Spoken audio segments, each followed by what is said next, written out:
jangan sembarangan minum obat asam urat. Asam uratnya tidak sembuh, malah ginjalnya yang rusak, livernya yang rusak, jadi masalah nanti serius. Jadi kalau memang belum di atas 9 atau 10 kadar asam uratnya, maka belum perlu diobati dulu.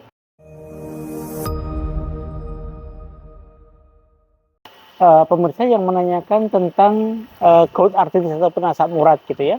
Karena sekarang banyak di kasus-kasus asam urat yang terjadi pada pasien-pasien dengan usia-usia yang masih sangat muda sekali gitu.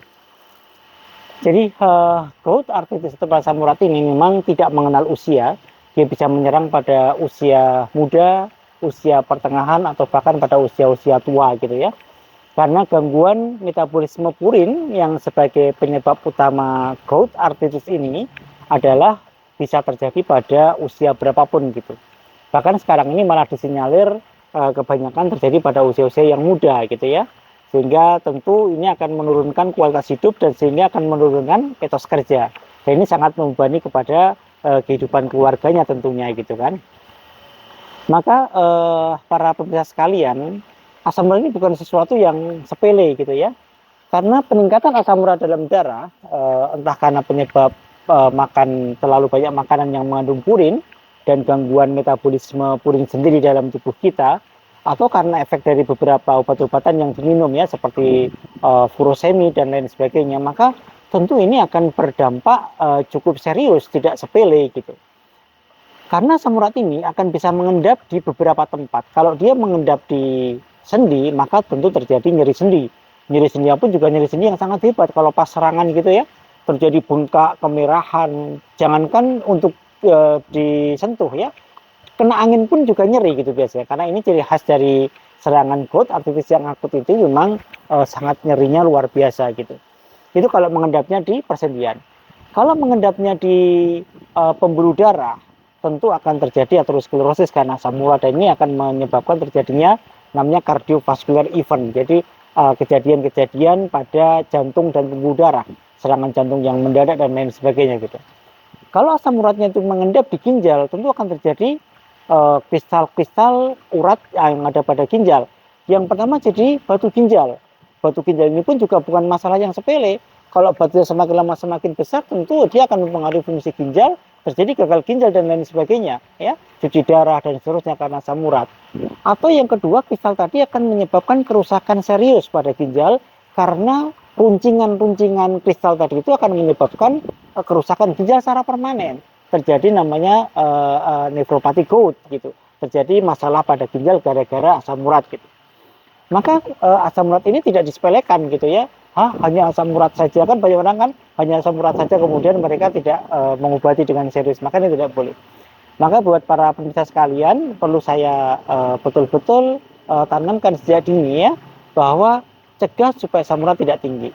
Apa sih penyebab asam urat itu? Tentu yang pertama adalah masalah genetik gitu ya. Genetik itu artinya masalah-masalah bawaan gitu. Mungkin kalau ayahnya asam urat, ibunya asam urat, hati-hati nih ya, anaknya sudah mulai hati-hati, jangan-jangan nanti akan ada asam urat gitu. Walaupun persentasenya berapa persen masih belum jelas banget, tapi harus sudah hati-hati, mulai aware terhadap makanan-makanan yang mengandung purin banyak.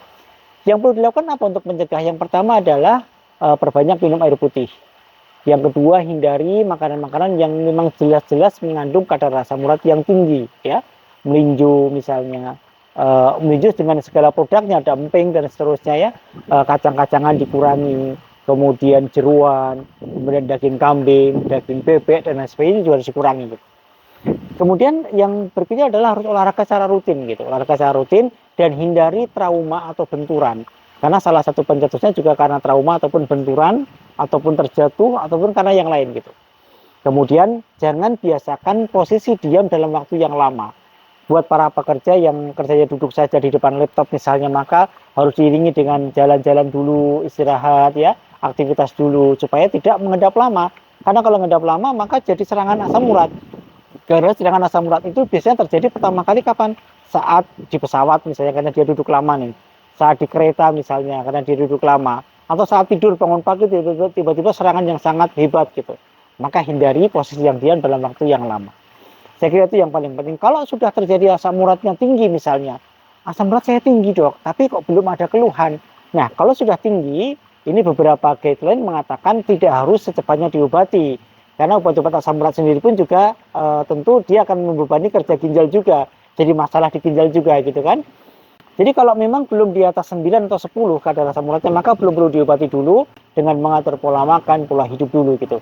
Tapi kalau di bawah 10 tapi sudah ada keluhan, serangan gout misalnya, ada batu ginjal misalnya, makin harus diobatin gitu. Maka silakan konsultasikan dengan dokter hematologi untuk supaya dipastikan kira-kira sudah perlu obat atau tidak, dan kemudian obatnya apa, berapa lama minum obat, dan seterusnya. Maka silahkan konsultasikan dengan dokter. Dan pesan saya yang paling penting adalah jangan sembarangan minum obat asam urat. Karena banyak di antara kita pergi ke warung minta obat asam urat racian ada 3 atau 4 macam tuh. Ini semua obat-obatan yang sangat berbahaya buat ginjal, buat liver, buat lambung. Asam uratnya tidak sembuh, malah ginjalnya yang rusak, livernya yang rusak, jadi masalah nanti serius gitu. Jadi jangan beli obat pegelinu ataupun asam urat di warung-warung, di apotek-apotek. Karena banyak yang mereka meracik sendiri yang mereka tidak tahu harus batasnya sampai kapan minumnya, berapa dosis maksimalnya, berapa dosis letalnya. Tentu ini akan sangat berbahaya sekali buat ginjal kita, liver kita, dan lain sebagainya. Berapa banyak sekarang orang-orang usia muda yang terjadi gagal ginjal gara-gara apa? Gara-gara terlalu banyak konsumsi obat-obatan yang tidak jelas. Jadi itu pesan saya, silahkan jaga kondisi kita, dan kalau ada masalah segera konsultasikan dengan dokter yang kompeten di bidangnya.